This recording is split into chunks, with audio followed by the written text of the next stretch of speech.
आम्हाला दुःख कशाचं होतं माहितीये का? आमच्याकडे इनोवा असते, पण भाऊकी चुलत भावाने स्विफ्ट घेतली की आम्हाला त्रास होतो. कशाचा त्रास होतो मला सांगा की?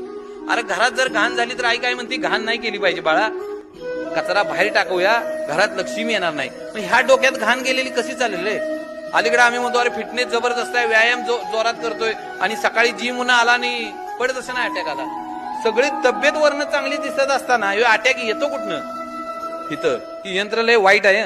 ह्याच्यावर जो ताण आहे ना, करा ना कमी. ह्याच्यात काय डस्टबिन आहे काय? यात घाण ठेवाय, ह्याचे अडवायचे, त्याचे जिरवायचे, त्याचा कार्यक्रम करायचा आहे, त्याला सोडायचं नाही. करा ना ह्यातनं बाहेर. अरे व्हा ना जरा मोकळं. अरे आपली माणसं आहेत तर आपलं जग आहे. आम्हाला दुःख कशाचं होतं माहितीये का? आमच्याकडे इनोवा असते, पण भाऊकी चुलत भावाने स्विफ्ट घेतली की आम्हाला त्रास होतो. कशाचा त्रास होतो मला सांगा की? अरे घरात जर घाण झाली तर आई काय म्हणते, घाण नाही केली पाहिजे बाळा, कचरा बाहेर टाकूया, घरात लक्ष्मी येणार नाही. ह्या डोक्यात घाण गेलेली कशी चालेल रे? अलीकडे आम्ही म्हणतो अरे फिटनेस जबरदस्त आहे,